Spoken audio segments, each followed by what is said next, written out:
the fun awkward bit when you press the go live button on YouTube and then you wait and you just cross your fingers and hope that everything's working. I've come up with this little plan where I put a cover screen over us that just says coming soon. That way I'm not sitting here drooling, like picking my nose waiting. Everybody gets to miss that. So, but we'll still do the little spiel anyways. We got 13 people already waiting. We're super excited to have you here. If you would, before we get started here, just let me know that you can hear me all right. I'll let Oliver talk for a second. Make sure you can hear him all right. Hello. Perfect.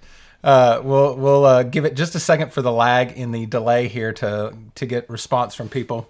One time I've started one of these live streams just straight off pressing live and then got a few minutes into it before I realized nobody could hear us talking. So I hate this at the beginning of live streams, but I'd rather make sure people can actually hear us before we get an hour into this and realize we were silent the whole time. All right, perfect. Taylor says can hear everybody. Rick says the audio is all right. Perfect.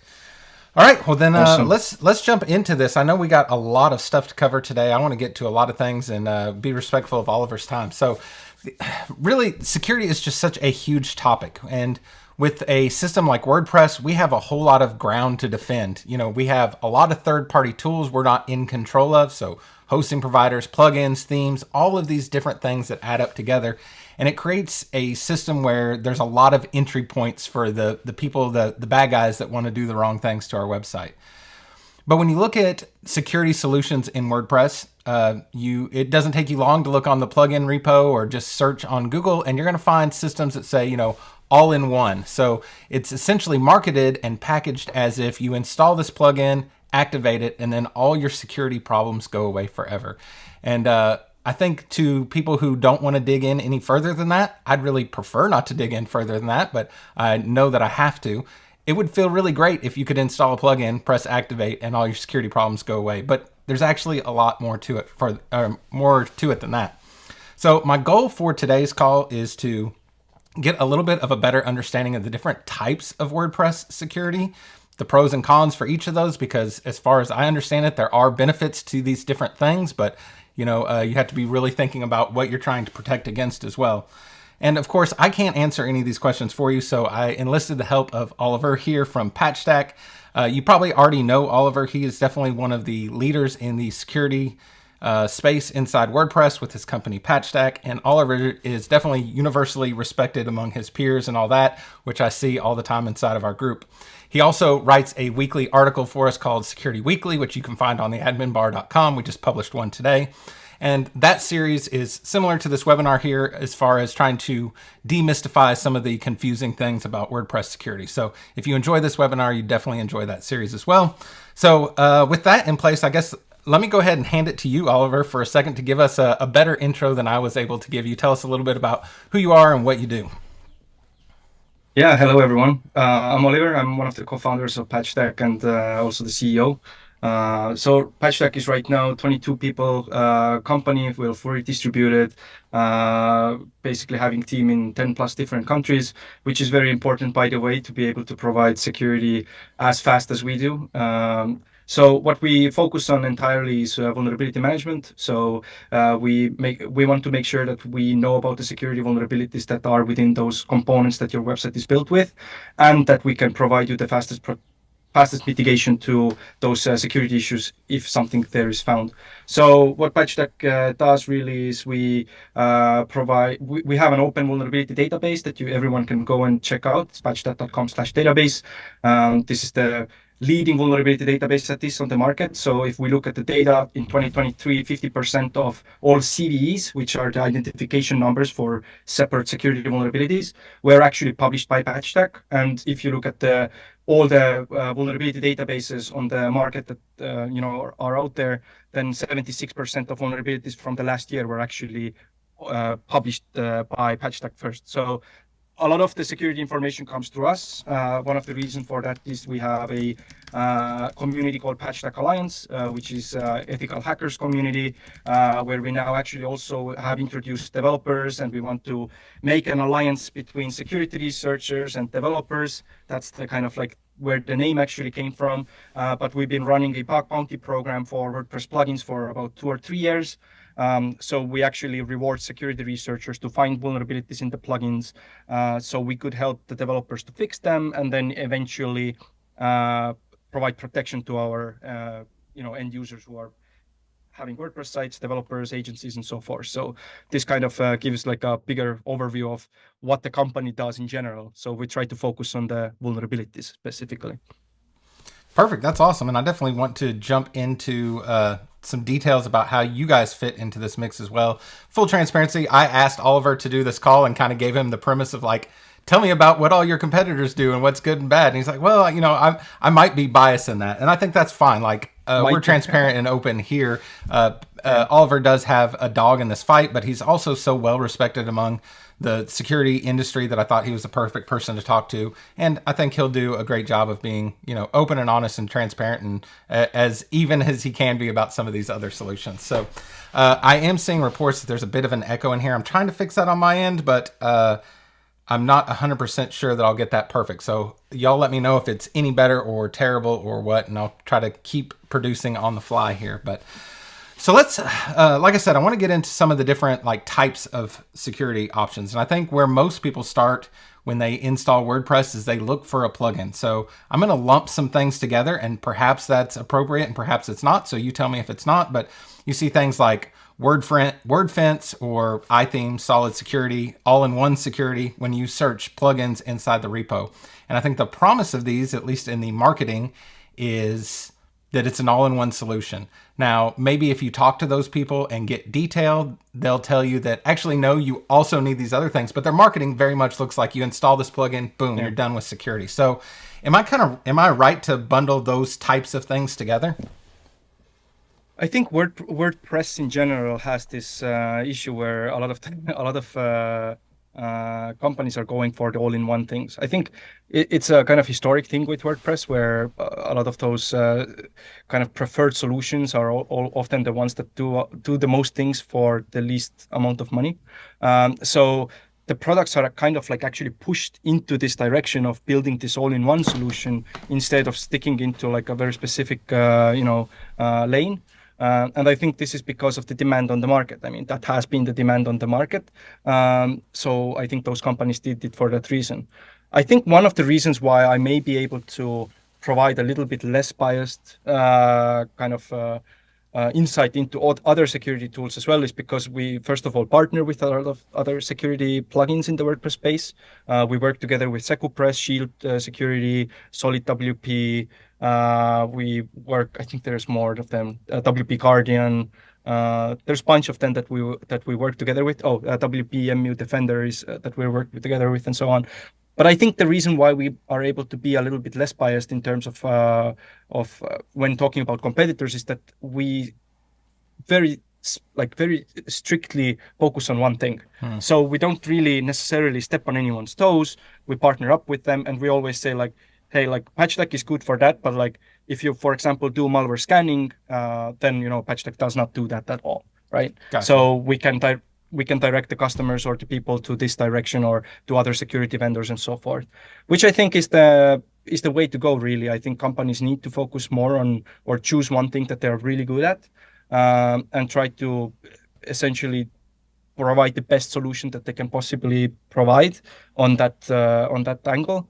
And everything else maybe should be for someone else because there's that's an opportunity for partnerships. If you go and build the all-in-one solution that tries to compete with everyone, it might feel like a good idea, but it doesn't only it holds you back in terms of building the best product is one thing, but it also holds you back in terms of going to the market and being able to partner with everyone and so forth. So there's these kind of pros and cons. That's good advice for security companies and agency owners. Focus on one thing and get really good at it. So we talk about plugins like that, and I've kind of lumped some together, and I'm sure there's differences between all of them. We can't get into the weeds, obviously, in one webinar about every little difference between them. But a lot of those probably go for the all-in-one type thing because that's an easier sell, right? So I can't blame them for that. Their wallets are probably a lot thicker than mine. But what good do these plugins do? What role do the WordFences, iThemes, all-in-one security, what role do they play in terms of security? I think when it specifically comes to WordFence, I think the main reason why people use it and why they've started using it is because they've learned about it after an incident, right? So someone already got hacked, and then they started trying, figure out like how to get that mess cleaned up, and then they go to WordFence because WordFence has a malware scanner for free. It's a great malware scanner, but it comes with some of the negative aspects of it running as a plugin. Last week, we saw remote code execution vulnerability that was discovered by Calvin from Snico. He reported to Patchstack. We, together with the vendor and with Calvin, we helped the vendor to fix it, release it, and make sure the customers know about it as soon as possible. But what we noticed is then, like within just a few hours, the vulnerability was already exploited in the wild. And one of the malware samples that we received included basically 2 lines. First checks that it did was, does this site has WordFence? Does this site has Sucuri? Turn them off. That's what the malware did. Because if a site is infected with malware and WordFence is sitting in there, then this malware already has control over WordFence.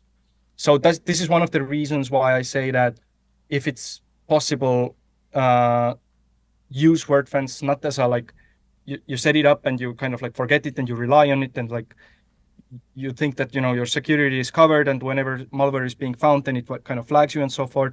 Don't use it in this way. Like, use it in a way where you use it as a tool to help you figure out where the infection is in the first place. And maybe it helps you also to clean up the files that you clearly see are not, should not be there.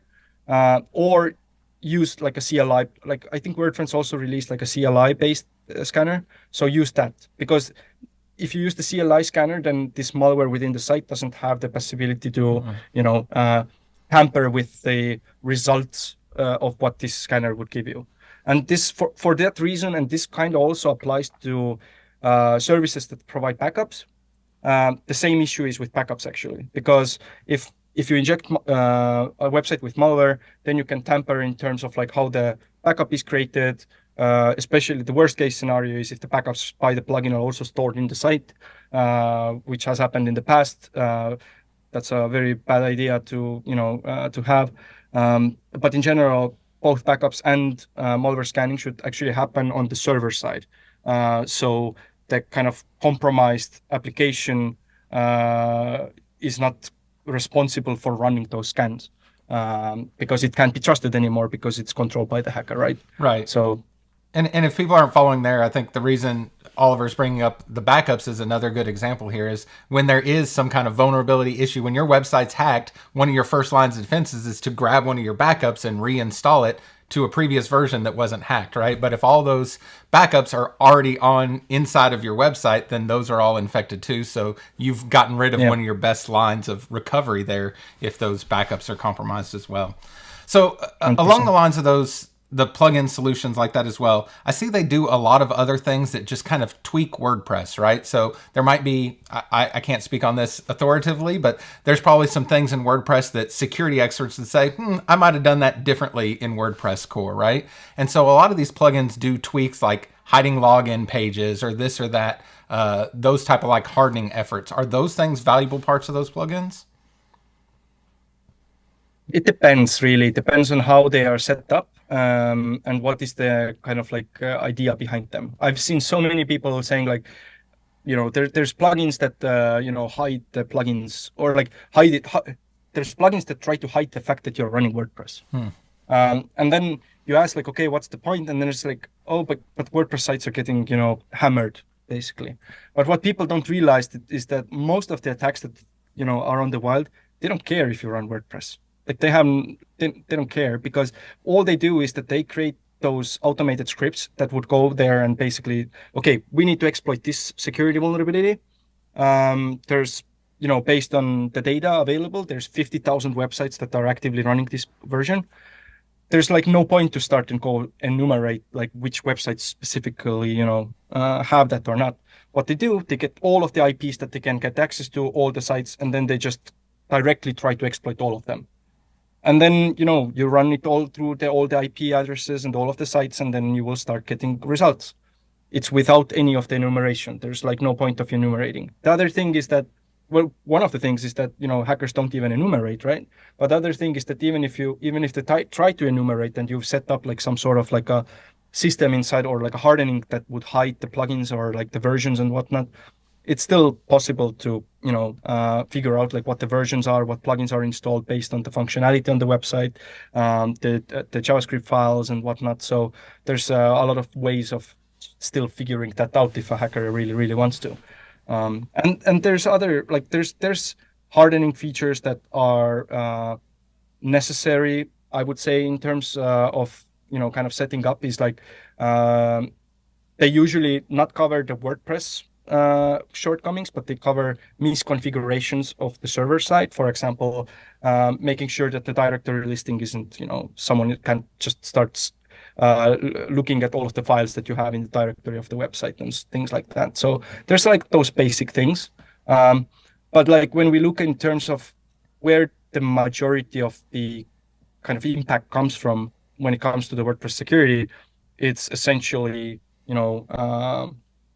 compromised privileged accounts. So someone taking over your account either by brute forcing it, either by stealing your session cookie, or then just getting your username password from a leak. Like, have I been pruned? Have you checked your email there? You should probably. And then the other thing is really the plugin vulnerabilities, right? So are those is all of that software that you have on your website up to date? Like if you have a plugin vulnerability on your website, which allows you to completely bypass authentication, it does not matter what kind of hardening you have. Like you can hide your admin panel, and you can hide your kids, but like nothing matters in that sense, because you basically have like a vulnerable code on your website that allows someone to get like a full access into it. So yeah. Yeah, I had this question in my if there's enough time afterwards, but since we're right here on the topic, I'm going to sneak it in anyways. I think there's a lot of hesitance from people that see the auto update features inside WordPress to auto update plugins or themes or WordPress core. And there's a lot of people adamantly against that, because when you auto update something, it can break and you don't get to do all the testing and things you might do. But from a security perspective, it seems like auto updating something and getting the updates as quickly as possible is a good line of defense. So how do you feel about the auto update features? It's a good line of defense for about 70% of the cases. But based on our data, like all of the vulnerabilities that we processed from the past years, about 30% of the security vulnerabilities in the WordPress ecosystem never received a patch from the vendor. So there's no update available whatsoever. Right. What's even worse is that if you go into your WordPress admin panel, like we from Patchstack have notified you, for example, that you have a security vulnerability in a plugin, but WordPress panel just shows everything is green and up to date, just because it doesn't have a security fix from the vendor, and there's no official information about like even the plugin being closed, for example. Right. I was bringing this up last year in WordCamp Europe, actually, that this needs to be changed into WordPress core. At least WordPress core should tell whether a plugin is closed down for security reasons. This happens quite a lot. Sure. And if you go to the WordPress repository, you can actually even see a marker there that this plugin has been closed down for security reasons.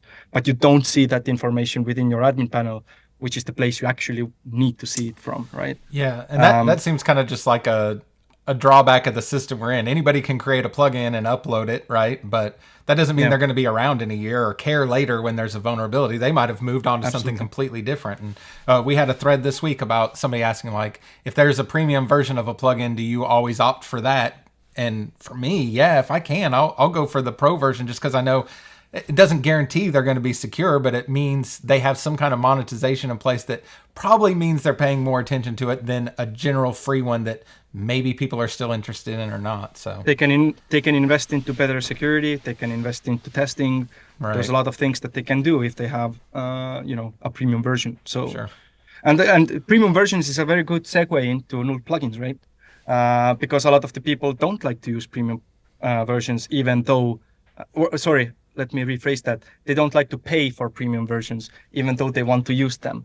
And a lot of, and we've seen cases where, like, we've had actually an agency like a few years ago who reached out to us and said, like, hey, we have a website that was hacked. Can you basically clean it up? Like back in the day, I was doing cleanups as well. like personally, and then basically quite quickly realized that, okay, this site basically was built with null plugin. A little bit time went ahead, the same agency came back to us, another site hacked, we see the same thing. And it turned out they actually built websites with null plugins to their customers. So now what they did, which is a very, very shady thing. So you, first of all, you don't pay the developer for the premium plugin that you use. You then sell it to a third party, which comes with a preloaded malware. And then the site gets hacked. And then the site owner who will get charged for that cleanup as well. So null plugins, which means that so the licensing is stripped away from the premium plugin. So hackers usually share them online as a like, hey, here's a, you can get this premium plugin for free. Looks like a really great save, but it mostly comes with malware that takes over the site and it monetizes on your data and on your server resources, really.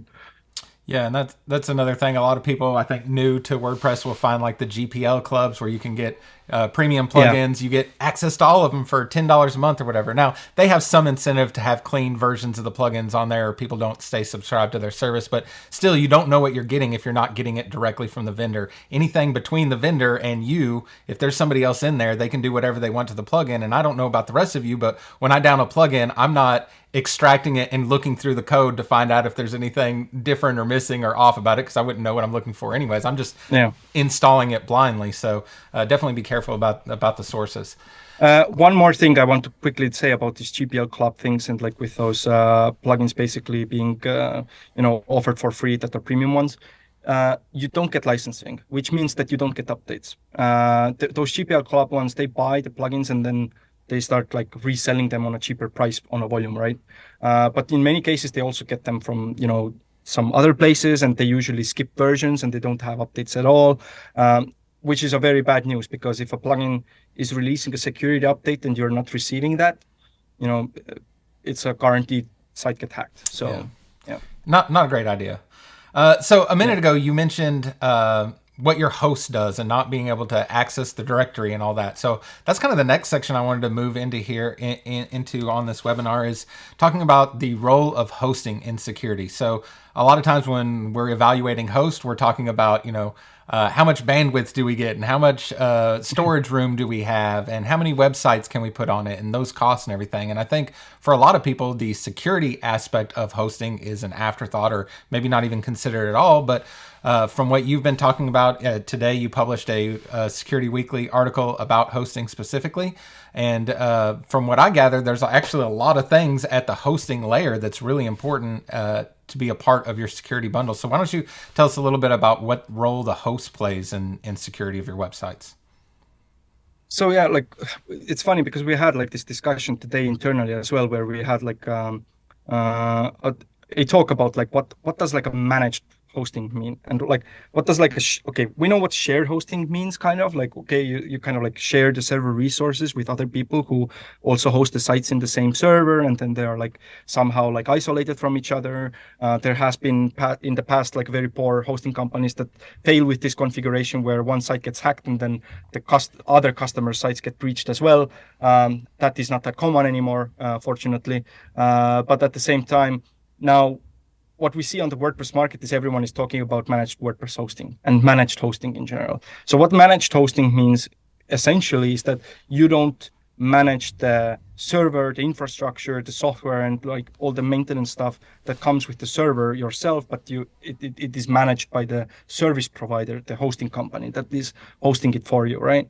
But like if that's managed hosting that already provides all of those kind of management of those servers, then what is managed WordPress hosting? Because what we've also seen, companies market themselves as managed WordPress hosting.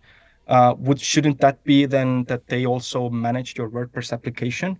Because it should be like that. But like that kind of gets me to a point where there's a lot of hype around this term managed hosting and managed WordPress hosting, and you never know really what you get. So it's super important to actually ask your provider, like, what do they actually manage? It's a great marketing term. Everyone agrees. Like, what comes with it? Because if you pay for this managed part, you better make sure that you understand what is included in it. So some of the things that definitely should be included within that is obviously all the software updates on the server side. So, the Apache's, Nginx, PHP versions, all that kind of stuff needs to be managed. But also, the underlying operation system as well. Like, they're probably running on a Linux machine, those servers and so forth. So all this needs to be managed and properly set up. Now, when it comes to the WordPress side of things, then is that server optimized to run WordPress? Like, does it, what does it do for caching? There's so many different things that you can do and optimize for WordPress. Is it possible from the admin panel to see what plugins you have installed? Do they actually manage some level of updates? Like if a core update is coming out, like are they doing anything there? And also the backups, right? Like as I mentioned before, like malware scanning and backups is also something that a good host should manage for for a website. So the backup should be done on a regular manner, kept for a longer period of time. Also, the malware scanning should be done. So if something is actually found, then there is a potential, you will get the information and you can go into and either start remediating it yourself, or you find a security partner who would help you, clean up the mess by yourself. And it also, it boils down to a lot of those things that can be done on the servers, on the WordPress server. Happily, I'm seeing, a lot in the past few years where hosting companies are also getting more proactive in terms of vulnerability management on the sites, because they already know what plugins you have installed. They already have that information. So why not tell the customers whether there is, security updates available, or if there's, if they don't do it themselves, which I know majority of people don't ever want the host to run your own updates. Sure. But at the same time, there's a lot of those things that can be managed for the WordPress application on the server side as well. Yeah, and it's in their best interest to make sure your website's secure too, because absolutely that makes their service that much better. Well, I can't help but it's not only make it better, but it also removes a lot of problems for them, because hosting companies have a huge problem of sites getting infected. And what those infected sites do then? They are used in DDoS attacks. They're used in, spreading spam, hosting malware, phishing pages, all that kind of stuff. And who gets the blame eventually in terms of like whose IPs are producing those attacks? It's the hosting company's IPs. The IPs get blacklisted, all that kind of stuff. So it will eventually affect the reputation of the host. It also affects the reputation of the customers who also host their websites in there and so forth. So it can snowball quite deeply. Yeah. Now, I can't help but think of everything in terms of content here, but I just came up with a great content idea for you. Since you're having this conversation internally already, a nice checklist of all the things a managed host should do in terms of security. I would download that immediately. So I think that might make a good lead magnet for you. Then that way we can go kind of measure which hosts are actually doing those things and which ones aren't, since you probably don't want to call out the people not doing a great job or send a bunch of business to the ones that are. So we can do that research. All right, so that covers kind of some of the plugin things, some of the stuff on the hosting side. The other thing we hear a lot about, something that's been discussed a ton inside of our group and a lot of confusion around, is kind of the network side of things. So the Cloudflares of the world. Another solution you see where somebody says, for security, I put my website on Cloudflare. That probably does something, but it probably doesn't do everything. So why don't you tell us kind of the difference there with the network side of things? Yeah, so actually on the server side, you wouldn't want to get anything on the server.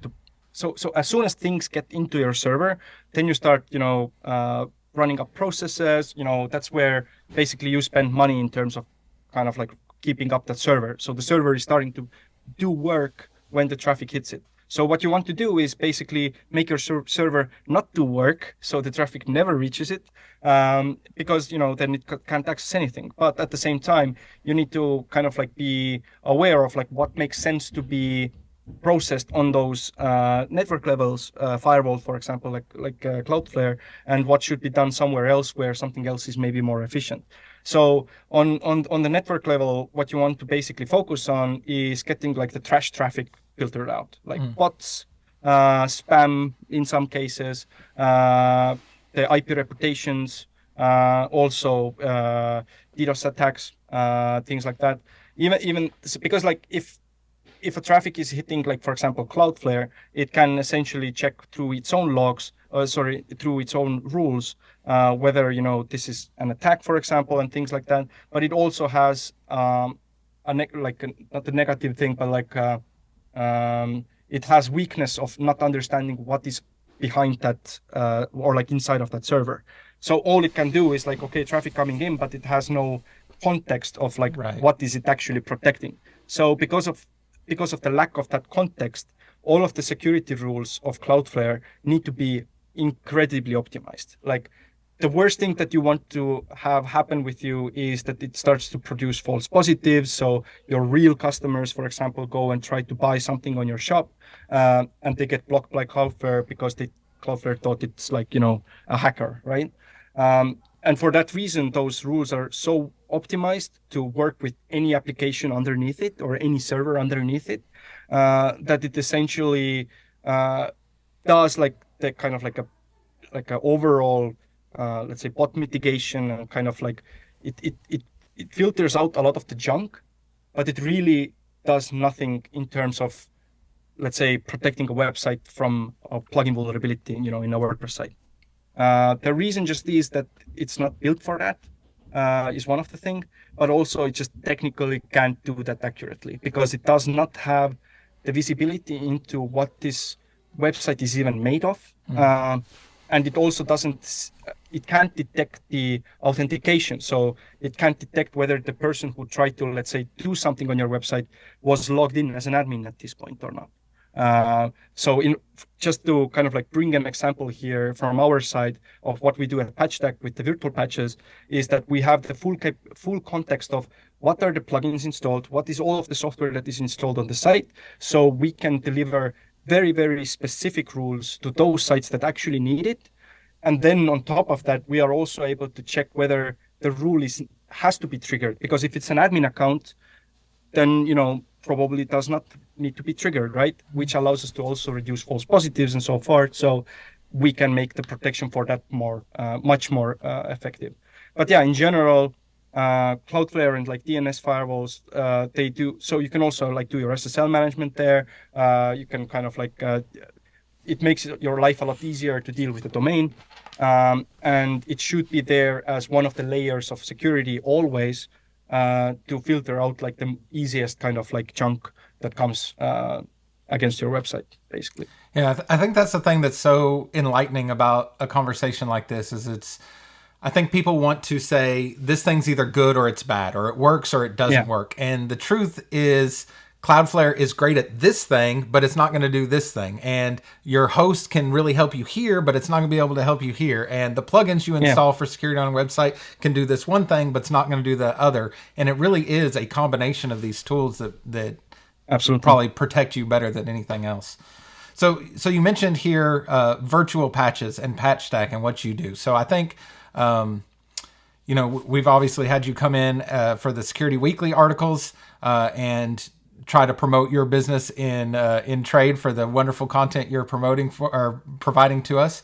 But I think there is confusion on where Patchstack sits in all of this. Like, if I buy Patchstack, which of these things do I not need anymore? And I think that's kind of the way people are looking at it. Like, if I get Patchstack, do I get rid of WordFence, or do I get rid of Cloudflare, or whatever it may be? So why don't you give us a better idea of like where Patchstack sits in all this?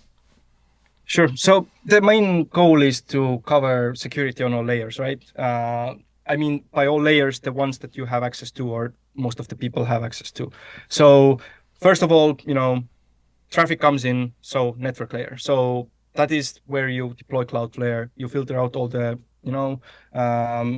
essentially the trash traffic. That's what I call it, right? That's where you can do all those kind of like, more simple rules and things like that. Those are the easy wins. A lot of sense. Yeah, the easy wins, essentially, yeah.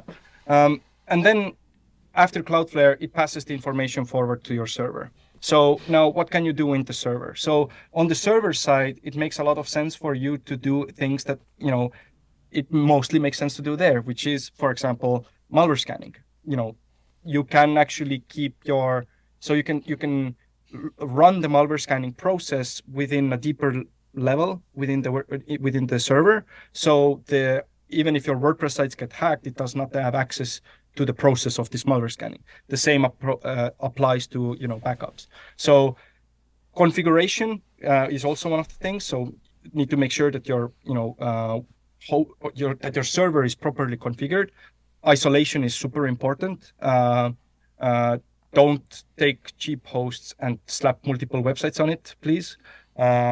We just last week saw a lot of people having a lot of issues with that, where a single site gets hacked, even if the other sites are not vulnerable, the malware just spreads to all of the sites. Malware is built to infect as much as possible. So if you have sites running in different folders within the same hosting environment, then whenever one of them gets hacked, they're all hacked. And it is one of the most painful things to clean them up. Because you can't just clean one site up and then move to the next one. You need to clean them up all at once. Otherwise, they just keep infecting each other. So you clean one up, go to the next one, at the same time, the one that you just finished gets reinfected again. So just avoid that misery from your life, and just try to find hosting providers maybe who do containers, who make sure that all of the sites are properly isolated from each other. And so forth. And another thing that I think should be mentioned here is that not all of the sites are dynamic in the way that they need to actually, that there has to be a lot of changes done within the servers, like plugins updated or, things like that. So something that more like a static websites can also do is set up like a immutable file system where none of the files can be changed at all. They're all read-only. And you can turn the file system changes on when you do updates, and then turn it back off. So even if someone tries to exploit the vulnerability within your, let's say, plugin, they can't upload anything into the site, including malware, and so forth. So, and in general, I think a lot of people still build websites that would just be static sites. So, but the issue is that those people who build websites that could be static sites are often the less technical ones who are less likely to build static sites. Sure. Because static sites are a little bit more pain to deal with. But yeah, main takeaways I think from the server level is that isolation, if possible, very good file system protection and so forth, database as well. Do malware scanning on the server. Make sure it's your hosting does it essentially, and then backups should be done on there as well. None of these things should be done anywhere else. Fantastic. Well, I definitely want to invite you to tell me, you're such a gentleman. I invited you to talk to me more about what Patchstack does, and you told us lots of other helpful information, which I appreciate. But I'm all open to you self-promoting here. Tell us exactly where it fits in this and what you guys do that's different than some of these other solutions.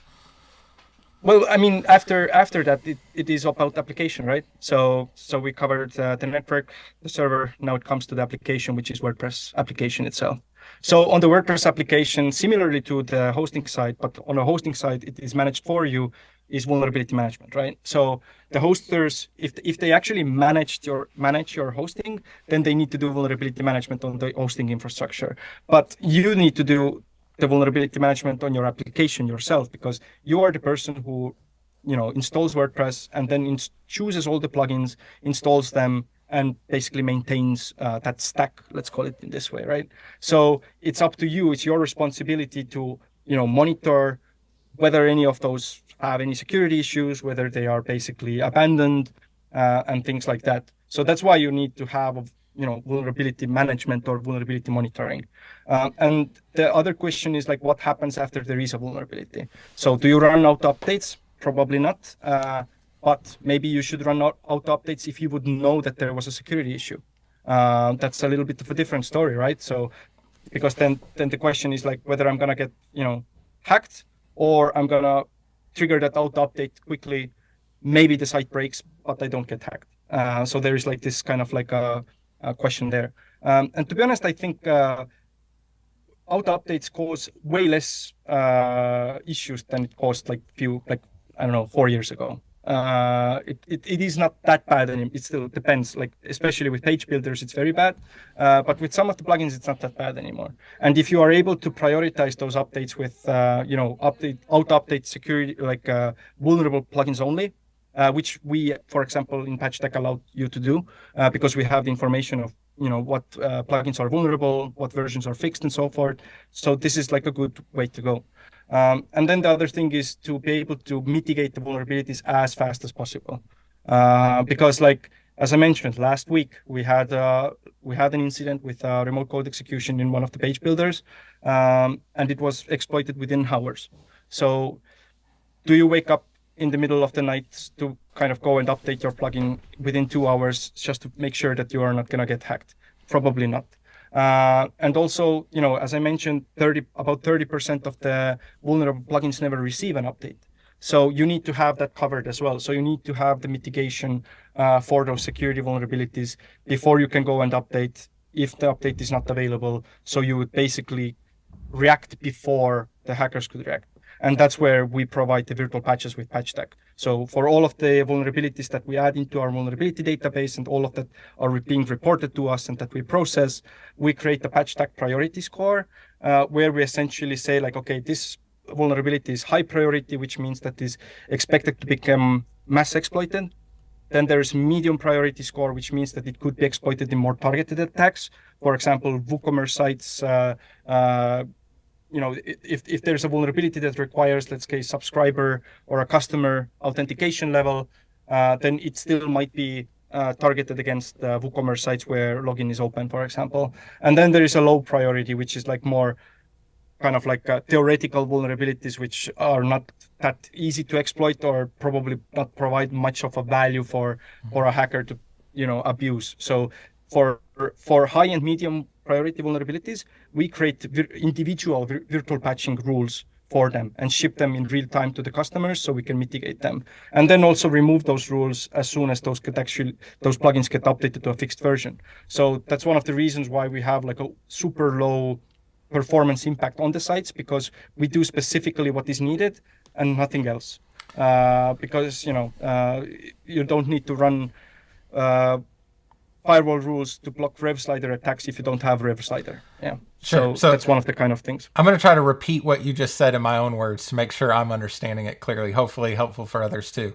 Essentially, when there's some kind of vulnerability in a plugin or theme or whatever it might be that you've installed on your website, you're vulnerable from the time that's discovered by a hacker somewhere in the world until that plugin or theme author figures it out, comes up with a solution, pushes an update, and you update that plugin. So there's a lot of things that have to happen in between there. Now, there's probably some really good developers who are on top of it, the monetized plugins, that are doing those things quicker. But then you still have the lag between when they push out an update and you actually update the website. But then there's also the plugins that just never get updated anymore.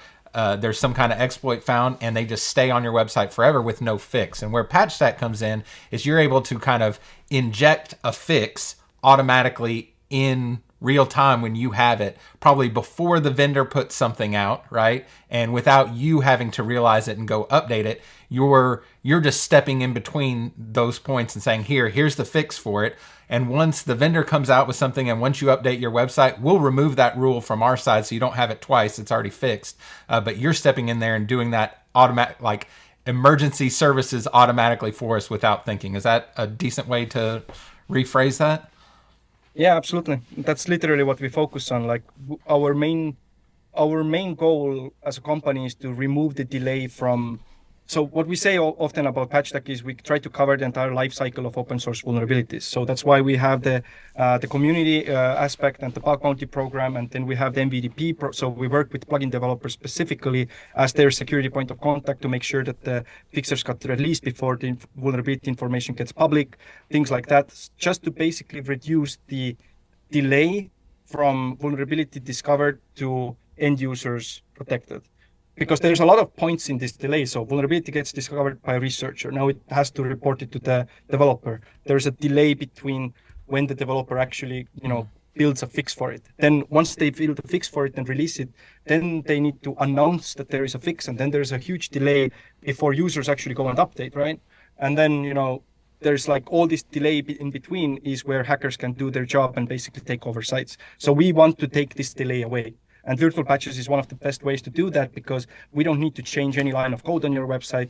We don't need to tamper with need to cause any performance issues. We don't need to change any functionality. We can just like precisely kind of target that vulnerable function within this plugin and make sure it can't be exploited until you as a site owner or developer or agency had time to kind of like take your time to safely update or then just basically wait for the developer to release a fix.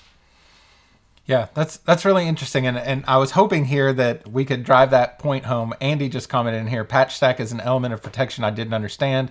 I do now, and will be looking at purchasing it. Which this wasn't supposed to just be a commercial for Patchstack, but obviously I want Oliver. But I would also want to add something else within the application layer, because one of the things that WordPress itself is lacking is a very good session management. And in terms of session management, I mean user management and sessions and everything related to that.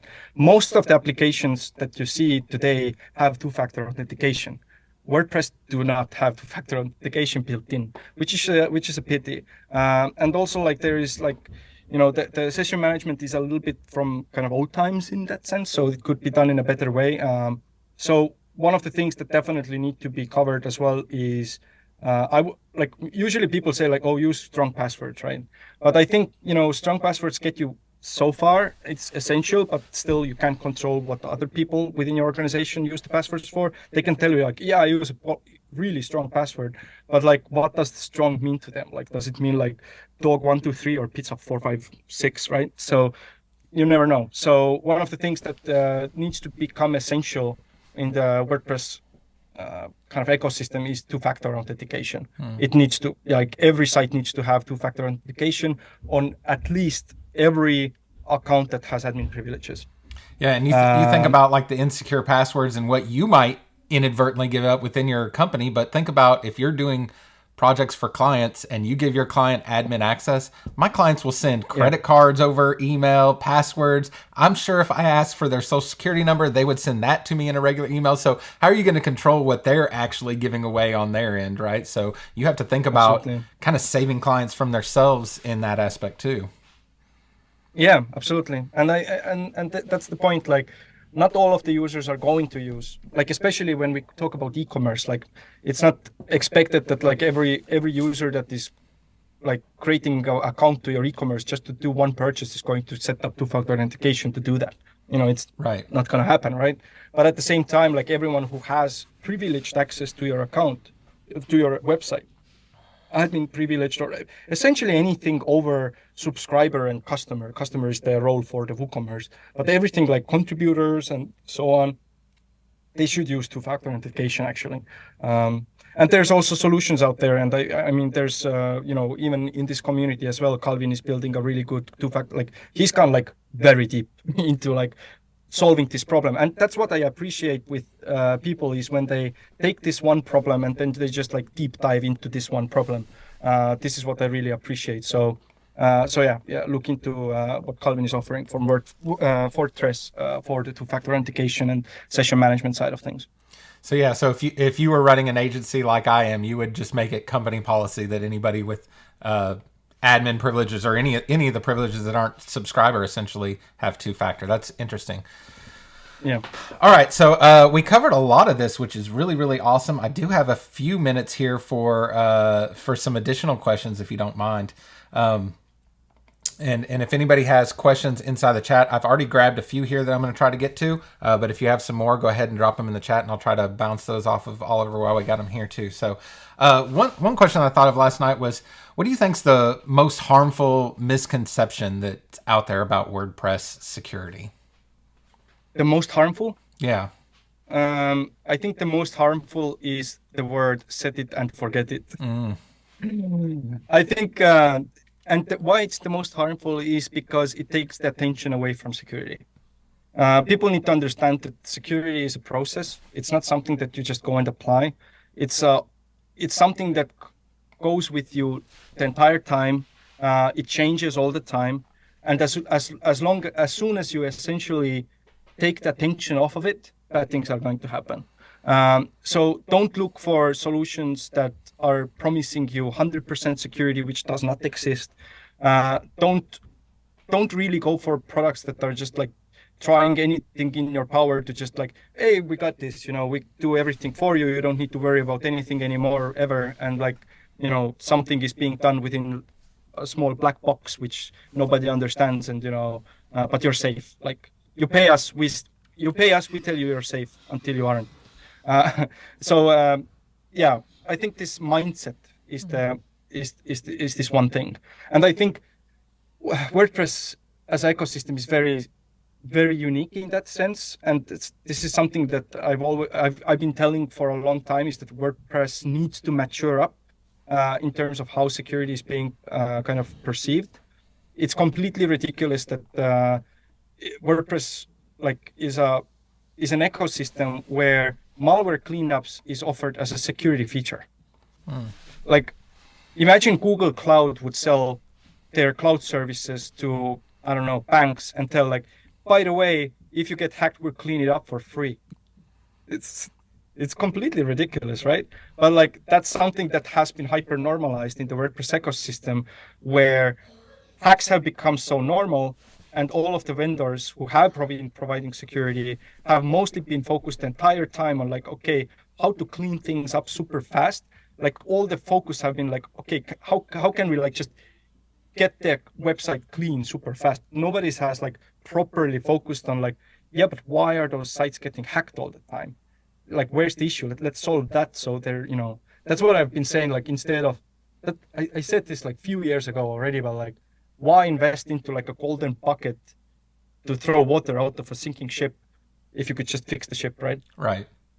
So we have a lot of those golden buckets in the WordPress ecosystem, which I think probably need to switch their business very soon, because I see that there is a huge shift happening already in the WordPress ecosystem. People are getting a lot more security aware.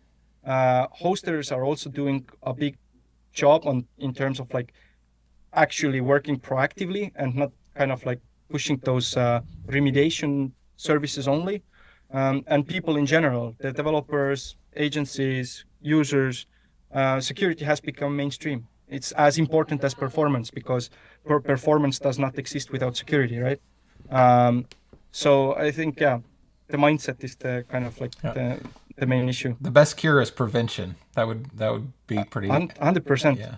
And it's funny that the set it and forget it thing, like, we would never tell our clients that when it comes to SEO. We would never say, oh, you know what, we'll just press the SEO button and then you never have to worry about it again. We understand that keeping your site ranking on Google is going to take an ongoing effort indefinitely. Like, as long as you want to rank on Google, we'll have to continue working on that. So we need to take that same approach to security as well. The set it and forget it, the selling of the idea of set it, forget it security has only been gone through, and like the companies have been able to market it as such only because the people haven't understand the security at all. Right. So if I go to someone who has no idea what SEO is, and I tell them like, buy our service, your SEO will just don't care about it. It will do all of it automatically, and your SEO is going to rank like in a year like super high. You don't need to do anything.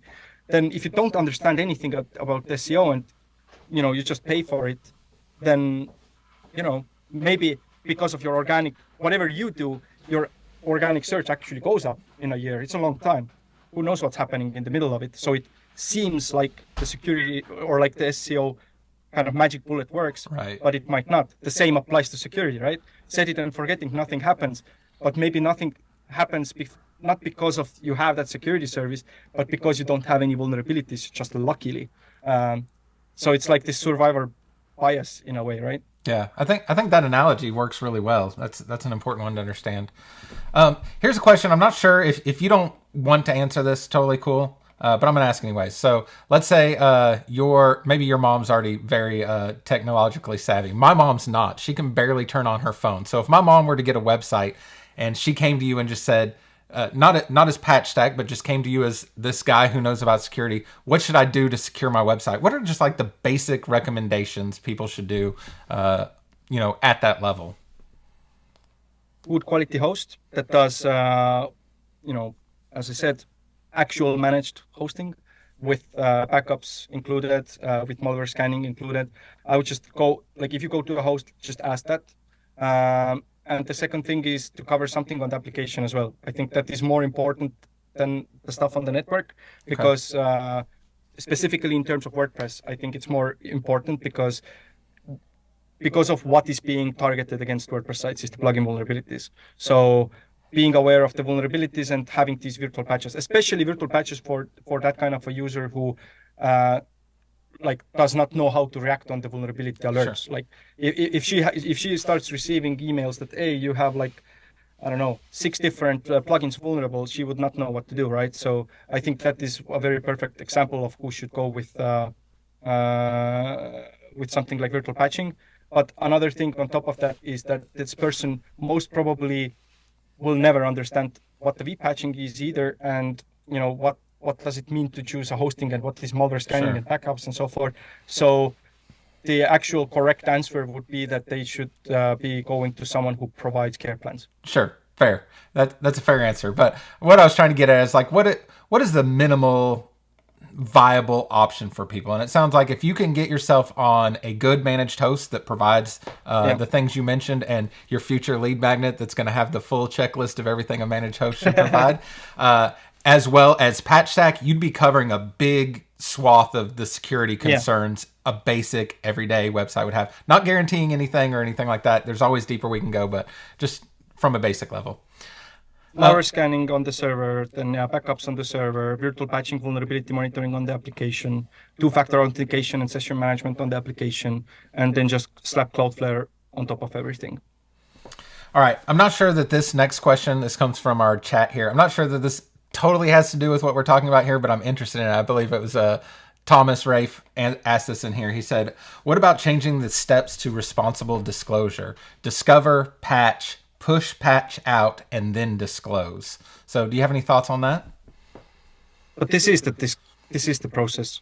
At least that's how we process it. So whenever someone is sending us or reporting us security vulnerabilities, we usually have 30 days responsible disclosure policy. The 30 days is actually for the fact that in some cases we see that developers are not responding at all. Actually, the biggest problem that we have in our data and research team, where we process the new security vulnerabilities that are getting reported to us and so on, is contacting the plugin developers. There's so many of them there's so many plugins that are abandoned and we have no idea about. We saw that last year. So for that reason, we have those responsible disclosure policies. So if we get like 0 response, then in 30 days, we are able to disclose it and at least let the users know that, there is a vulnerability in your plugin and like nobody reacted on that. So they could at least take action before hackers find out about it and start exploiting it, right? But when we get in touch with the developers, then we usually give them an option where they can set their own timeline, how much it takes time for them to patch the vulnerability and so forth. What we even do is we help them validate those patches as well. So we send them information, here's the vulnerability. They say like, okay, we created a patch for it, and they send it back to us. Then our researchers look into it, say like, okay, this doesn't properly patch that, maybe do this. Then we do back and forth a little bit, make sure that this patch actually works. And then we also help them to communicate it properly, because some of the vendors are like in line with like, let's try to make sure nobody hears about that, and let's hide the information that there was a security fix and so forth, which always backfires, because hackers in general, the bad guys, they are going after changelog files, they are going after SVN, they monitor the plugin code and so on, so they detect whether there's new sanitizations added, things like that. So they have monitors in place which gives them information whether a plugin just released an update with a security fix, for example. So if you are not immediately communicating with full transparency to your users that, hey, you need to update now, then the only ones who are going to benefit from this are actually the hackers. Yeah, and it's interesting watching all this. We have people in the admin bar community that are experts like you, Calvin, Thomas. You three are commenting on these matters pretty regularly, and obviously all people that are well known in this space.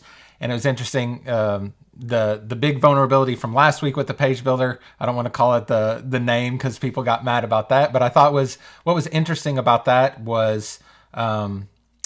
It seemed like all the security people's posture towards how that all went down was a lot different than some of the vulnerabilities I've seen in the past. And so you mentioned these people trying to hide it or not let it be known. It seemed like what happened last week, everything was pretty transparent and the vendor was really responsive to getting the changes out and all that. And nobody was bashing on the vendor for doing a poor job. Whereas I've seen this go the other way a lot of times in the past where like the people were trying to hide it and all that. And then now that vendor has the reputation of being vulnerable or being a security nightmare and stuff. So that's so huge. It's just, man, there's no software that's ever going to be 100% secure. So how you handle it is way more important than what's in place, I think. That is very important point. Like the way how you handle the security vulnerability, like how you communicate it, is way more important than the fact that you even had it or you patched it. Right. It's so much more important. And you're completely right. Like we also praised this developer for the fact that how fast they reacted, how seriously they took it. They really cared about their customers. They wanted to figure out a way how least amount of damage would happen. And they actually, they did it. Like they did it in the best way possible. Like they patched it super fast. They were completely transparent. They immediately sent out emails to all of the users. They released a blog post to make sure that all of the users understand as well. They did not downplay the severity of the vulnerability. They said this needs to be updated right now. So all of these things that they did is all that they can really do, right? Yeah. So that's what they need to do. Now it's up to the users to keep an eye on those software that you are using and what those developers are saying. And it's so important for you to choose to develop the plugins that are developed by the trusted developers like that. Imagine if the same vulnerability was found in a plugin that was, completely abandoned, for example, or the developer was just like trying to push it under the rug and like not talk about it, and all this, the amount of sites that would have been getting hacked would be such a huge, like so much more, because we need to take into account that we are talking about open source software here. All of the code is visible to everyone. It's possible to monitor every single update of open source plugin does. The change logs are public. It's possible to automate, and like even we have systems set up where we automatically detect if someone mentions like security in changelog or if there's specific patterns in the update that plugin versions and so forth. So transparency is super important, and it has to be communicated out clearly, because otherwise hackers are the ones who are winning from this. But it also shows the fact that there is a paradigm shift in the WordPress ecosystem. Yeah, that's huge. So I thought that was really good to see, and I just wanted to call that out to mention. I know we have a lot of product creators in the group as well, and even the people when you're just choosing what vendor to use. I wouldn't not choose somebody because they had a vulnerability at some point. It's going to happen to everybody. I would maybe choose somebody that was more transparent about it. So definitely good to see. I would choose a plugin that had a vulnerability in the past, and then I would look at how did they communicate this. Is this vulnerability fixed in the changelog file? Did they release a blog post about it? If they did, probably a very good vendor. If they did not, that's raising some red flags. Yeah, for sure. Let me get through a couple more of these. I want to be respectful of your time here. Somebody asked, are there security vulnerabilities using something like Managed WP that connects logins to the WordPress admin via connection key? So all those plugins that manage multiple sites, is that inherently a vulnerability? I mean, everything that has access to something is potentially a vulnerability. So theoretically, yes. Are they actively exploited in this way, and are there attacks like that? We've not seen anything like that on scale. I think there could be situations when there's. I'm pretty confident that there has been situations where maybe like someone's password email has been like leaked, like a managed WP password or like main WP or whatever has been leaked. But that's also one of the reasons why you should have two-factor authentication on every account that you use, and that has some level of control over your assets. But yeah, I haven't seen like any kind of like mass exploitation attempts or or attacks against those kind of platforms in that sense. Okay, that's good to know. Somebody else, sorry, I didn't grab the name on all of these. Somebody else also asked, I've got a legacy iTheme / Solid security license. How does Patchstack integrate with that? And do I need to pay more to Solid, or can I just open an account with Patchstack? I mean, it depends on what you want, right? So Solid comes with like some other features. They are more in like they have like from the past already. They have a lot of different things, so they have kind of combined this offering into like what is Solid WP, right? But like Patchstack virtual patching is only included in the specific Solid WP or like Solid Security Pro, I think it's called. Okay. So you would need to. It's not included by default. You need to pay extra to get those from there. But if you want to have like additional features of what Patchstack has with different protection modules or our security, Patchstack allows you to generate security reports that you can give to your customers for care plans, things like that. Then you would need to have your own Patchstack account because through the integration that we have with Solid Security, they just get the protection rules that we ship to the customer sites through their own plugin. So you wouldn't even get Patchstack account or anything. Gotcha. All right, so I want to dig in lastly here to, I'm on the Patchstack pricing page, which if you go to patchstack.com, you can click pricing in the main menu or /pricing. And you have, it looks like 3 plans here. The community plan, which is free, comes with up to 10 web applications included, but it does not come with the real-time protection. It has a little $ next to that. And then you also have the developer plan, which is $89 a month, and then the business plan, which is $459. So why don't you tell us about all these plans and give us a better sense of who these are all for? So yeah, we actually just recently made changes to our plan. So we kind of like bumped the community plan and made it 2 times cheaper than it was before, because we were like really thinking, okay, what is this community plan and who is it for? And it's obviously for community. So we wanted to make it more accessible and also, more affordable as well in that sense. So how the community plan works is that you can connect up to 10 websites there. You get completely free vulnerability monitoring. We prioritize the vulnerabilities for you. You would be notified if there's like new critical vulnerabilities found in the plugins that you run on your site.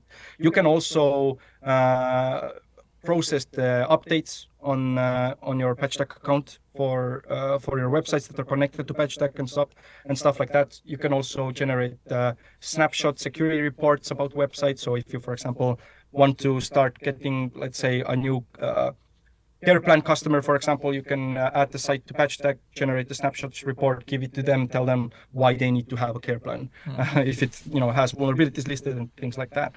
And then if you want to have the protection against the vulnerabilities on your sites that you are not able to like immediately update and things like that, or you want to be protected in the meanwhile, then you can just toggle protection on, and the price on the community plan is $5 a site per month. So you can just choose the more important websites that you want to turn it on. So you get full Patchstack protection that we offer with virtual patching module, advanced hardening module, IP community module, and so on. So you can kind of like get the full thing that everyone else on the higher tier plans get as well. But then if you have more than 10 sites, for example, or you have just more websites and you want to make sure that they're all protected, not just few of them protected, then you can go to the developer plan, which is $99 for where you can add up to 50 sites. So that's almost like 2 times cheaper compared to the community plan when we talk about protection. Sure. And then if you like some of the smaller hosting companies are actually using our business plan, where they also get an access to our product API, so they can automate the process of adding sites over an API, removing sites, automatically installing Patchstack to their websites in their servers and so forth, and so on. And developer and business plan also come with more granular security reports with the threats, vulnerabilities mitigated, threats blocked, and things like that. So the business plan is also cheaper again in terms of volume when you look at each of the sites. Sure. I think at this point Patchstack is the most affordable managed premium security in the WordPress ecosystem. So we've intentionally tried to make it more affordable, because we work with hosters, and it's possible for us to kind of price it this way at this point. Yeah, when you look at some people get shocked at all kinds of dollar amounts, so I won't make any judgments here. Yeah. But when you look at $99 a month for 50 sites, you're paying $2 a month per site, which is obviously pretty inexpensive. So just to kind of recap that there for anybody who missed it, the free plan, you can have up to 10 sites on that completely free, and Patchstack will alert you anytime there's vulnerabilities on your website, but they're not going to real-time protect against those vulnerabilities.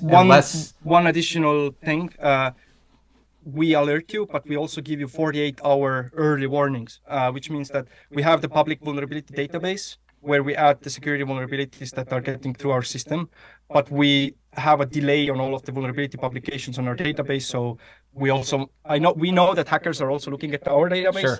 So we want to make sure that the information gets first to those who are actually affected by them. So even on our free plan, we notify our users 48 hours before the vulnerability information pops on our public listing. Perfect.